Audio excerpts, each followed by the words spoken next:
The night James Harrington fired everyone, he had no idea the real storm was just beginning. James Harrington stood at the floor-to-ceiling windows of his penthouse, watching the city lights flicker below like dying stars. At 42, he'd built an empire that made other men weep with envy.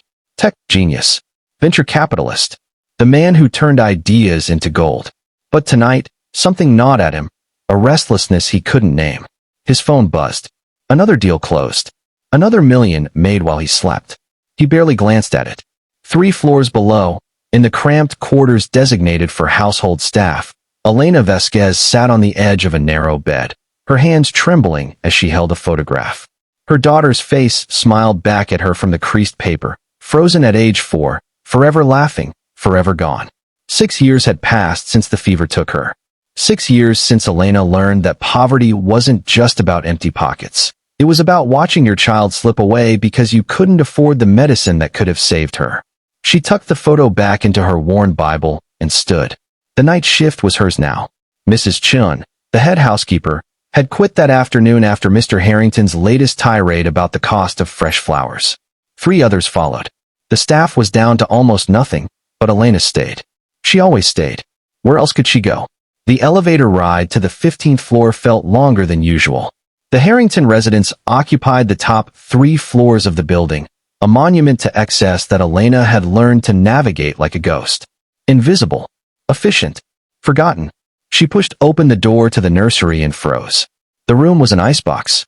The smart climate system, the one that cost more than Elena made in 5 years, had malfunctioned. Little Sophia Harrington, barely 9 months old, lay in her designer crib, her face red from crying, her tiny fists batting at the air. The baby monitor sat disconnected on the dresser. No one had been watching. Dios mío, Elena whispered, rushing forward. She scooped Sophia into her arms, feeling the child's overheated skin against her own. Where is your mother? Where is anyone? But Elena knew. Mrs. Harrington was in Milan. Mr. Harrington was 3 floors up, probably on another conference call with Singapore or London. The nanny had left with the others. And the maintenance company wouldn't come until morning because Mr. Harrington had switched to a cheaper service that didn't offer 24-hour emergency calls. Sophia's cries had gone hoarse.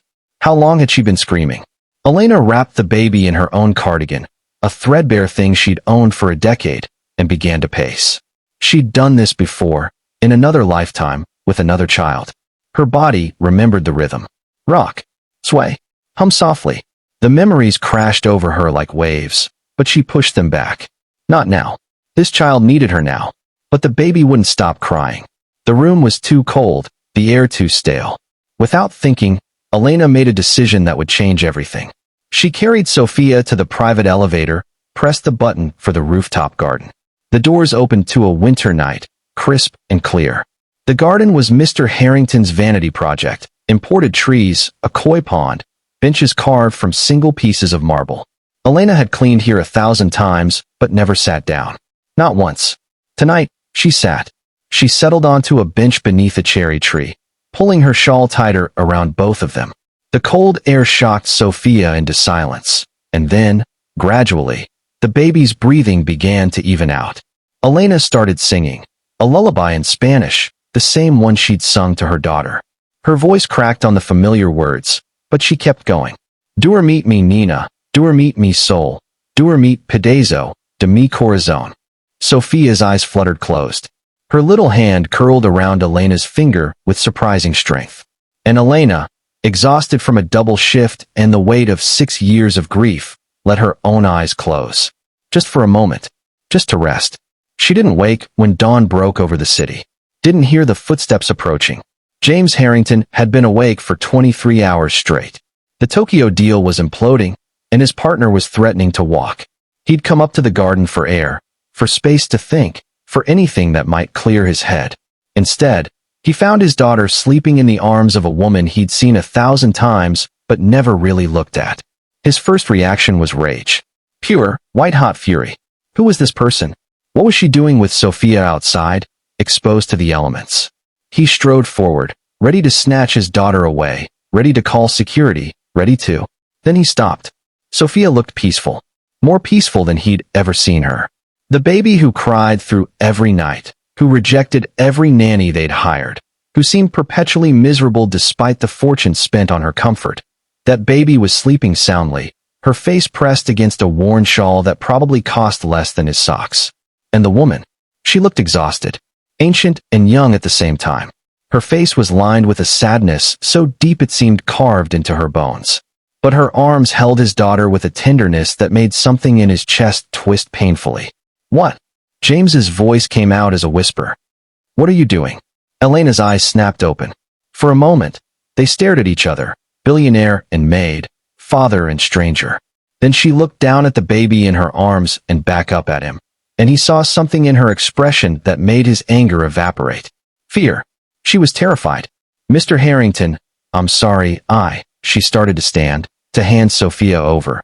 But the baby stirred and whimpered, and Elena immediately began rocking again, the movement automatic. The nursery was cold. The heating system, it broke. She was crying for hours, and no one came. And I couldn't let her cry anymore. James's mind reeled. Hours. The nursery was broken? He'd been 3 floors away, and his daughter had been suffering, and he'd had no idea. "I tried to call maintenance," Elena continued, her words tumbling out faster now. "But they said they couldn't come until morning. The emergency service, it was canceled. And she was so hot from crying, and then so cold, and I thought the fresh air might help, and then she fell asleep, and I didn't want to wake her, and I know I shouldn't have brought her out here without permission, but I thought." "Stop." James held up a hand. His head was pounding. "Just stop." He looked at his daughter again. Really looked at her. When was the last time he'd held her? 2 weeks ago? 3. His wife handled that sort of thing, or the nannies did, or whoever. He provided the money. That was his role. That was what he was good at. But money hadn't helped Sophia last night. "What's your name?" he asked quietly. Elena blinked. "Elena, sir. Elena Vasquez. I've worked here for 2 years. 2 years. He had no idea.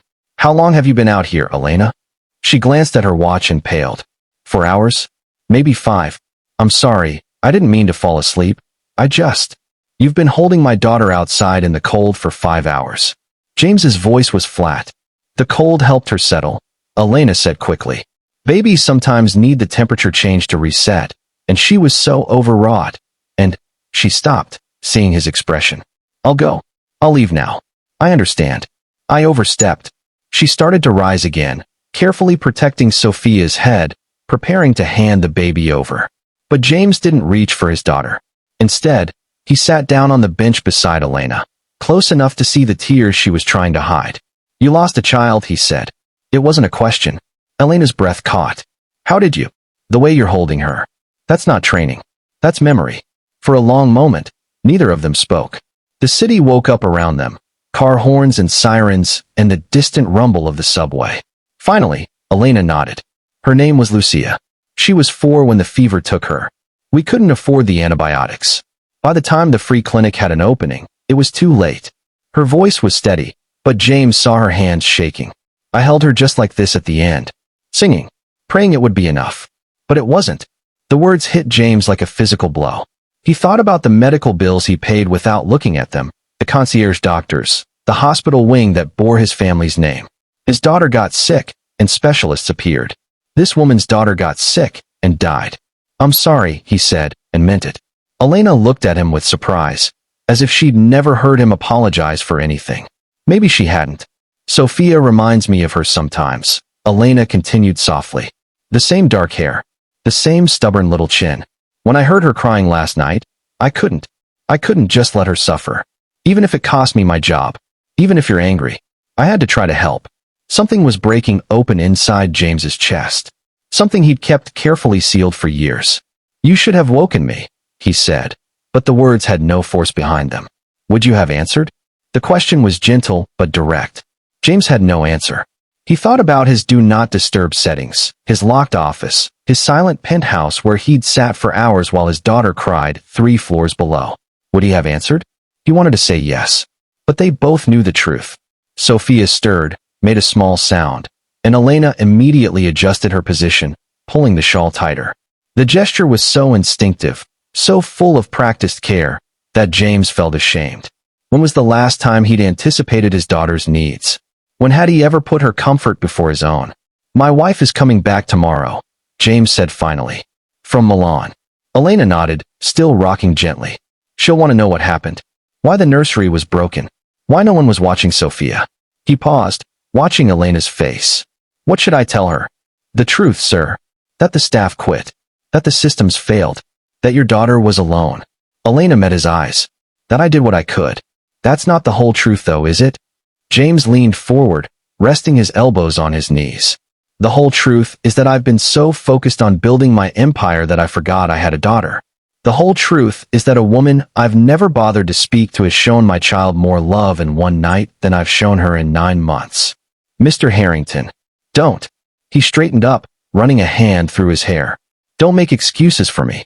I don't deserve them. The sun had fully risen now, painting the garden in shades of gold and amber. Sophia opened her eyes, saw Elena's face, and smiled. Actually smiled. James couldn't remember the last time his daughter had smiled at him. She knows you, he said, his voice rough. She trusts you. Elena didn't respond, just continued her gentle rocking. Why do you stay? James asked suddenly. After everything. The low pay, the long hours, the way we treat you. Why do you stay? Elena was quiet for so long that James thought she wouldn't answer. Then she said, because jobs like this are rare for someone like me. Because I send money home to my mother in Guatemala. Because I have nowhere else to go. She looked down at Sophia. And because sometimes, holding a child who needs me makes the world feel a little less empty. The honesty of it gutted him. She wasn't staying out of loyalty or admiration. She was staying out of necessity. And yet, despite that, she'd given his daughter a tenderness that couldn't be bought or commanded. I want to offer you something, James said slowly, the idea forming as he spoke. A different position. Not as a maid. As Sophia's caregiver. Her nanny. He struggled for the right word. Her family. Elena stared at him. Sir, I don't have any formal training. I'm not certified or I don't care about certifications. James turned to face her fully. I've hired 5 nannies with every credential imaginable.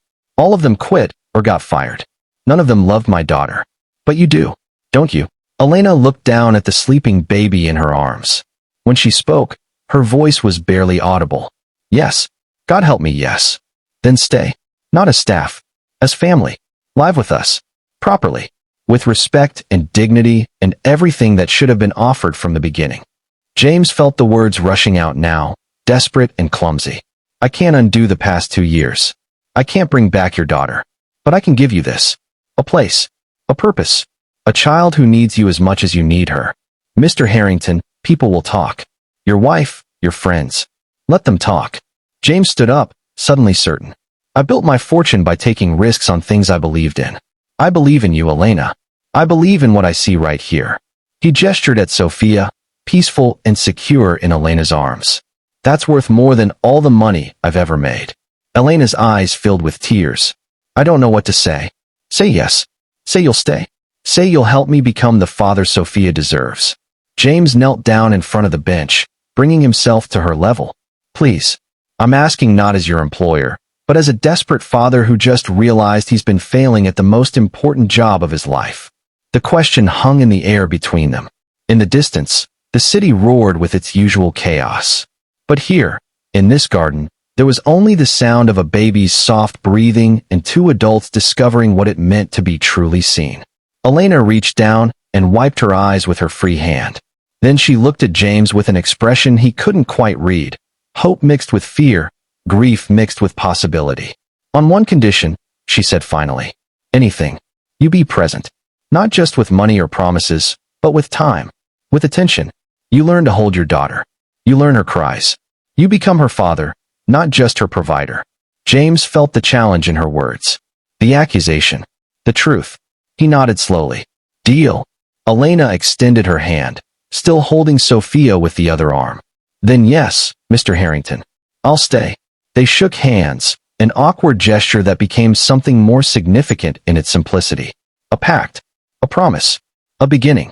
Call me James, he said. Elena smiled for the first time since he'd known her. James, she repeated, testing the name. Sophia chose that moment to wake fully, looking between them with curious eyes. Elena handed her over, guiding James's arms into the right position, showing him how to support the head, How to create a secure cradle. Like this, Elena murmured. Feel her weight. She's trusting you to hold her. James looked down at his daughter, really looked at her, and felt his heart crack open. She was beautiful. She was perfect. And he'd been missing it all. Hey there, Sophia, he whispered. I'm sorry I've been gone. But I'm here now. I promise I'm here now.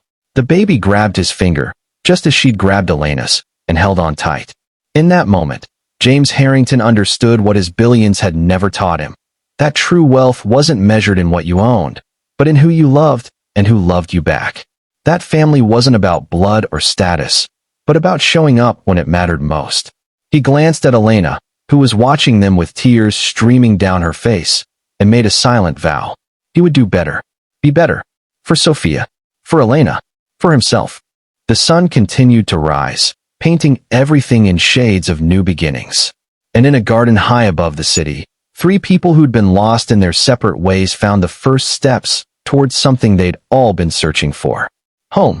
If this story touched your heart, hit that subscribe button and leave a comment about a time someone showed you unexpected kindness. Your story matters. Share this video with someone who needs to remember that love transcends everything, even wealth and status. Like this video if you believe in second chances and the power of compassion. See you in the next one.